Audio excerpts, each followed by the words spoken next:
بسم اللہ الرحمن الرحیم۔ السلام علیکم۔ آج کی اس ویڈیو میں آپ ملاحظہ فرمائیں گے واقعہ شب معراج پارٹ نمبر 1۔ واقعہ معراج ہمارے پیغمبر آخری زماں حضرت محمد مصطفیٰ صلی اللہ علیہ وسلم کا ایک عظیم الشان معجزہ ہے، اور اس میں اللہ تعالیٰ کی آیات کبریٰ کا مشاہدہ بھی عظیم تر ہے۔ لیکن عجیب بات ہے کہ ابھی تک اس معجزہ عظیم کی مستند تفصیلات کسی ایک جگہ نہیں ملتی۔ احادیث و تفاسیر میں جہاں کہیں بھی یہ واقعہ اور اس کی تفصیلات بیان ہوئی ہیں، وہاں یا تو صحیح روایت کے ساتھ رتب یا بس روایت بھی اس طرح جمع کر دی گئیں کہ واقعہ کی صحیح شکل سامنے نہیں آتی۔ علاوہ ازیں اس معجزے کی بابت لوگ افراد تفرید کا بھی شکار ہیں۔ کچھ وہ ہیں جو اسے ماننے کے لیے تیار نہیں، چنانچہ وہ اسے صرف ایک حسین خواب قرار دیتے ہیں۔ اس ویڈیو میں ہم کوشش کریں گے کہ روایات معراج کی تنقیح و توضیح اس انداز سے کی جائے کہ واقعہ کی شکل منقح ہو کر سامنے آئے۔ دعا کرتے ہیں اللہ ہمیں سچ حق بیان کرنے کی توفیق عطا فرمائے، آمین۔ ویڈیو شروع کرنے سے پہلے اگر ہمارے چینل کو سبسکرائب نہیں کیا تو سبسکرائب کر دیں۔ معراج کے دو حصے ہیں۔ پہلے حصے کو اسراء، دوسرے کو معراج کہا جاتا ہے، لیکن عرف عام میں دونوں ہی کو معراج سے تعبیر کیا جاتا ہے۔ اسراء کا ذکر سورہ بنی اسرائیل کے آغاز میں ہی، یعنی مسجد حرام سے مسجد اقصی بیت المقدس تک کا سفر۔ ارشاد باری تعالیٰ ہے، پاک ہے وہ ذات جو رات کے ایک تھوڑے سے حصے میں اپنے بندے کو مسجد حرام سے مسجد اقصی تک لے گئی، جس کے آس پاس ہم نے برکت رکھی ہے تاکہ ہم اسے اپنی قدرت کے کچھ نمونے دکھائیں۔ مسجد حرام یعنی خانہ کعبہ مکہ میں ہے، اور مسجد اقصی بیت المقدس فلسطین کے شہر القدس میں ہے، جس کا پرانا نام ایلیا ہے۔ مکہ سے القدس تک مسافت پرانے زمانے کے مطابق، جبکہ آمد و رفت کے موجود برق رفتار ذرائع نہیں تھے، 40 دن کی تھی، لیکن 40 دن کی یہ مسافت اس رات کو اللہ کے حکم سے رات کے ایک تھوڑے سے حصے گویا پلک جھپکنے میں طے ہو گئی۔ اسی لیے اللہ نے آغاز کا لفظ سبحان سے کیا، جو سبح یسبح کا مصدر ہے، جس کے معنی ہے میں اللہ کے ہر نقص سے تنزیہ اور برات کرتا ہوں۔ ہمارے پیغمبر صلی اللہ علیہ وسلم بھی انسان ہی تھے۔ وہ از خود اس طرح بیت المقدس جا سکتے تھے، نہ وہاں سے آسمان پہ چڑھ سکتے تھے۔ یہ سب کچھ اعجاز اور شان اللہ کی قدرت کی ہے کہ اس نے اپنے آخری پیغمبر صلی اللہ علیہ وسلم کو یہ مقام عظمت اور فضیلت عطا کرنا تھا، تو اس نے اپنی قدرت کا کاملہ کے مقابلے میں ناممکن قرار نہیں دیا جا سکتا۔ علاوہ ازیں حدیث میں آتا ہے کہ نبی صلی اللہ علیہ وسلم نے فرمایا، جب میرے اس واقعے کی شہرت ہوئی اور کفار مکذبین کے لیے اس کا ماننا ممکن نہیں ہو رہا تھا، تو انہوں نے متعدد سوال کیے، جس کا جواب دینا میرے لیے مشکل تھا، تو اللہ تعالیٰ نے میرے اور بیت المقدس کے درمیان سے سارے حجاب اٹھا کر بیت المقدس کو میرے سامنے کر دیا، اور میں اسے دیکھ دیکھ کر جواب دیتا رہا۔ صحیح البخاری کے الفاظ ہیں، جب قریش نے مجھے جھٹلایا تو میں حجر میں کھڑا ہو گیا، پس اللہ نے بیت المقدس میرے سامنے لا کھڑا کیا، اور میں اسے دیکھ دیکھ کر انہیں بتلاتا رہا۔ ایک روایت میں ہے کہ جس کا خلاصہ یہ ہے کہ مکہ میں صبح کو میں سخت پریشان ہوا کہ لوگ میری بات پر یقین نہیں کریں گے اور مجھے جھٹلائیں گے۔ میں اسی سوچ میں غمگین اور پریشان بیٹھا تھا کہ اللہ کا دشمن ابو جہل میرے پاس سے گزرا اور میرے پاس آ کر بیٹھ گیا، اور مجھ سے استہزاء کے انداز میں پوچھا، کیا کوئی خاص بات ہے؟ آپ صلی اللہ علیہ وسلم نے فرمایا، ہاں، اس نے کہا کیا؟ آپ صلی اللہ علیہ وسلم نے فرمایا آج رات مجھے سیر کرائی گئی ہے۔ اس نے کہا کہاں تک؟ آپ نے فرمایا بیت المقدس تک۔ اس نے کہا پھر صبح کو آپ ہمارے اندر موجود بھی ہیں؟ آپ نے فرمایا ہاں۔ اس نے کہا اگر میں اپنی قوم کو بلا کر لاؤں تو کیا آپ ان سے یہ بات کریں گے جو مجھ سے کی؟ آپ نے فرمایا ہاں۔ چنانچہ اس نے عربیوں کے طریقے کے مطابق آواز لگائی، اے بنو کعب بن لوئی۔ اس کی آواز سن کر لوگ مجلسوں سے اٹھ کر اس کے پاس آ گئے۔ وہ ان سب کو لے کر آپ کے پاس آ گیا اور کہنے لگا اب آپ اپنی قوم کے سامنے وہ بات بیان کریں جو آپ نے مجھ سے کی تھی۔ اس پر رسول اللہ صلی اللہ علیہ وسلم نے وہی سب ان سب کو بتایا۔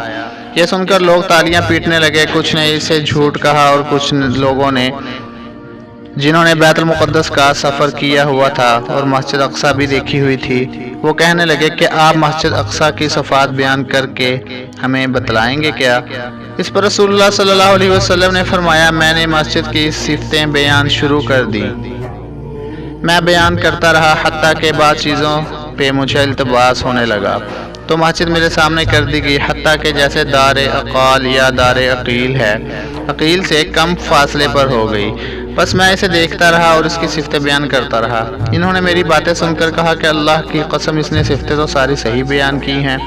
اگر یہ خواب ہوتا تو نبی صلی اللہ علیہ وسلم کو قریش مکہ کے سوالات سے پریشان ہونے کی ضرورت ہی نہ ہوتی، بلکہ آپ صلی اللہ علیہ وسلم یہ فرما دیتے میں نے تو یہ سب خواب میں دیکھا ہے۔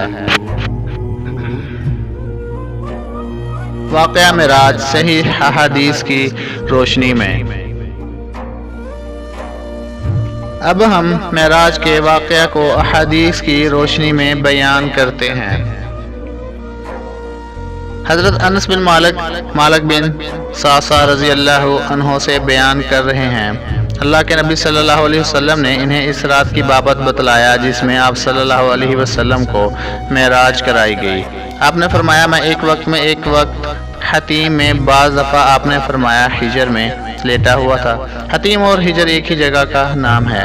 یہ وہ ہے جو قریش نے سرمایہ کی کمی سے بیت اللہ کی طول میں چھوڑ دیا تھا، جو حضرت ابراہیم علیہ السلام کی تعمیر کردہ بیت اللہ میں شامل تھا کہ آنے والا میرے پاس آیا اور اس نے میرا پیٹ سینے سے ناف تک چاک کیا اور میرا دل باہر نکالا۔ پھر میرے پاس سونے کا ایک تشت لایا گیا جو ایمان و حکمت سے بھرا ہوا تھا۔ میرے دل کو دھویا گیا اور اسے ایمان و حکمت سے بھر کر اپنی جگہ لوٹا دیا گیا۔ پھر ایک سفید جانور لایا گیا جو خچر سے چھوٹا اور گدھے سے بڑا تھا۔ وہ براق تھا۔ وہ اپنا قدم وہاں رکھتا تھا جہاں اس کی نگاہ کی آخری حد ہوتی۔ مجھے اس پر سوار کرایا گیا اور جبرائیل علیہ السلام مجھے اپنے ساتھ لے چلے، یہاں تک کہ پہلے آسمان پر ہم پہنچ گئے۔ جبرائیل علیہ السلام نے دروازہ کھولنے کو کہا۔ پوچھا گیا کون؟ کہا میں جبریل ہوں۔ پوچھا گیا اور تمہارے ساتھ کون ہے؟ جبریل نے کہا محمد صلی اللہ علیہ وسلم۔ پوچھا گیا کیا انہیں پیغام دے کر بلایا گیا؟ جبریل نے کہا ہاں۔ کہا کہ انہیں خوش آمدید، کیا ہی مبارک آنے والے ہیں وہ، اور دروازہ کھول دیا۔ جب میں نے آسمان پر قدم رکھا تو دیکھا وہاں آدم علیہ السلام ہیں۔ جبرائیل علیہ السلام نے کہا یہ آپ کے باپ آدم علیہ السلام ہیں، انہیں سلام کریں۔ میں نے ان کو سلام کیا، انہوں نے جواب دیا اور کہا خوش آمدید نیک بیٹے اور نیک پیغمبر۔ پھر جبرائیل علیہ السلام مجھے لے کر دوسرے آسمان پر چڑھے اور اس کا دروازہ کھولنے کو کہا گیا کون؟ جبرائیل نے کہا میں ہوں۔ کہا گیا تمہارے ساتھ کون ہے؟ کہا محمد صلی اللہ علیہ وسلم ہے۔ پوچھا گیا کیا انہیں پیغام دے کر بلوایا گیا؟ جبرائیل نے کہا ہاں۔ کہا گیا خوش آمدید بس آنے والا جو آیا کیا اچھا ہے، اور دروازہ کھول دیا۔ جب میں اندر داخل ہوا تو وہاں یحییٰ علیہ السلام اور عیسیٰ علیہ السلام تھے جو دونوں خالازاد ہیں۔ جبرائیل نے کہا انہیں سلام کریں۔ میں نے سلام کیا اور ان دونوں نے جواب دیا اور کہا خوش آمدید برادر صالح اور پیغمبر صالح۔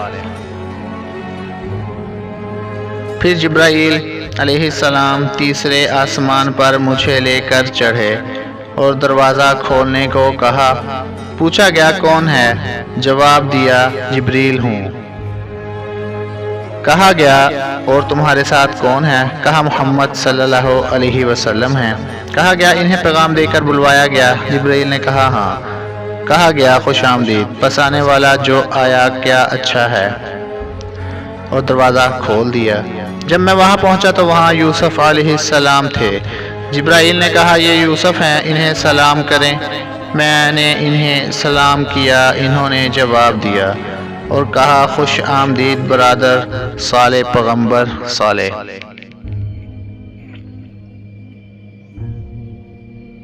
اور اسی طرح جبرائیل علیہ السلام مجھے چوتھے آسمان پر لے کر چڑھے، وہاں حضرت ادریس علیہ السلام ملے،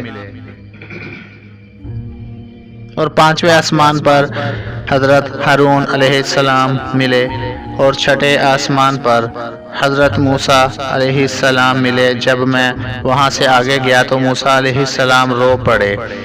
ان سے پوچھا گیا کہ آپ کیوں روتے ہیں؟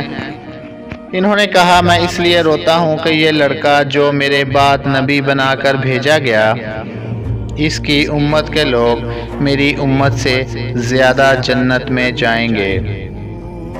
پھر جبرائیل علیہ السلام مجھے ساتویں آسمان پر لے چڑھے اور انہوں نے دروازہ کھولنے کو کہا۔ پوچھا گیا کون؟ کہا جبرائیل علیہ السلام۔ اسی طرح وہاں حضرت ابراہیم علیہ السلام سے ملا۔ پھر مجھے سدرۃ المنتہا کی طرف اٹھایا گیا تو اس کا پھل بیر حجر شہر کے مٹکوں جیسا تھا اور اس کے پتے ہاتھیوں کے کانوں جیسے تھے۔ جبریل علیہ السلام نے کہا یہ سدرۃ المنتہا ہے۔ وہاں 4 نہریں تھیں، 2 نہریں جنت کے اندر اور 2 باہر۔ میں نے پوچھا اے جبرائیل یہ 2 نہریں کیا ہیں؟ جبرائیل نے کہا 2 باطن والی نہریں ہیں اور 2 جنت میں ہیں، اور جو 2 نہریں ظاہر ہیں وہ نیل اور فرات ہیں۔ پھر میرے لیے بیت المعمور بلند کیا گیا، پھر میرے لیے 3 برتن لائے گئے، ایک شراب کا، دوسرا دودھ کا اور تیسرا شہد کا۔ میں نے ان میں سے دودھ کا پیالہ لے لیا تو جبرائیل نے کہا یہ وہ فطرت ہے جس پر آپ اور آپ کی امت ہے۔ پھر مجھ پر ایک رات اور دن میں 50 نمازیں فرض کی گئیں۔ جب میں واپس لوٹا تو دوبارہ موسیٰ علیہ السلام کے پاس سے گزرا تو انہوں نے پوچھا آپ کو کیا حکم دیا گیا؟ میں نے کہا مجھے 50 نمازیں پڑھنے کا حکم دیا گیا ہے۔ حضرت موسیٰ نے کہا کہ امت روزانہ 50 نمازیں نہیں پڑھ سکے گی۔ اللہ کی قسم میں آپ سے پہلے لوگوں کا تجربہ کر چکا ہوں اور بنو اسرائیل کو خوب اچھی طرح آزما چکا ہوں۔ شب معراج میں فرضیت نماز کی حکمت۔ اللہ تعالیٰ نے شب معراج میں نماز کیوں فرض کی، اس کی ایک حکمت علماء نے بیان کی ہے کہ جب اللہ تعالیٰ نے اپنے پیغمبر کو آسمانوں کی سیر کرائی تو وہاں فرشتے کی عبادت کا منظر بھی دکھایا گیا کہ کوئی فرشتہ حالت قیام میں مصروف عبادت ہے وہ بیٹھتا نہیں، اور کوئی حالت رکوع میں وہ سجدہ نہیں کرتا، اور کوئی حالت سجدے میں وہ وہیں ہے۔ تو اللہ تعالیٰ نے فرشتوں کی ایسی عبادت مقرر فرما دی جس میں بیک وقت یہ ساری صورتیں آ جاتی ہیں، اس میں قیام بھی ہے اور رکوع و سجود بھی۔ ایک دوسری حکمت یہ بیان کی گئی ہے کہ اس موقع پر رسول اللہ صلی اللہ علیہ وسلم کے ظاہر و باطن آب زمزم سے پاک صاف کر کے جس طرح مقدس اور مطہر کر دیا گیا تھا اور ایمان و حکمت سے آپ کو نوازا گیا تھا، ایسے ہی نماز کے لیے بھی ضروری ہے کہ پہلے ہر قسم کی ظاہری و باطنی غلاظت سے اپنے آپ کو پاک صاف کیا جائے۔ اس مناسبت سے اس موقع پر نماز کی فرضیت کو اہمیت دی گئی۔ معراج سے قبل نماز کی کوئی متعین یا غیر متعین صورت تھی یا نہیں؟ بعض علماء کی رائے ہے کہ صرف رات کو پیغمبر کسی تعین یا حد کی نماز پڑھی جاتی تھی۔ بعض کہتے ہیں کہ صبح و شام صرف 2 رکعتیں پڑھی جاتی تھیں، بعض کہتے ہیں کہ رات کے کچھ حصہ کا قیام فرض تھا۔ بعض روایت میں ہے کہ میں ایسے بلند مقام پر پہنچا جہاں مجھے قلموں کے چلنے کی آوازیں سنائی دیتی تھیں۔ یہ جگہ بھی سدرۃ المنتہا کے آس پاس ہے، جہاں فرشتے لوح محفوظ سے اللہ کے فیصلے نقل کرتے ہیں، اور یہ اتنی بڑی تعداد میں ہے کہ ان کی قلموں کی بیک وقت چلنے کی آوازوں کی ایک کہکشاں سج جاتی۔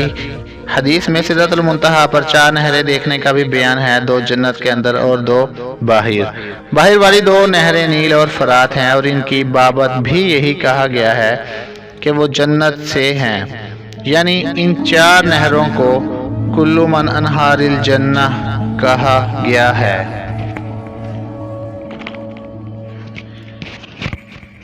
معراج کی آیات کبریٰ۔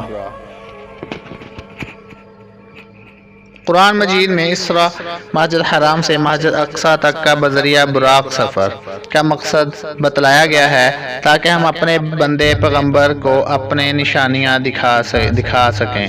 اسی طرح سورۃ نجم میں معراج یعنی سیر آسمانی کی بعض تفصیلات بیان کی گئی ہیں۔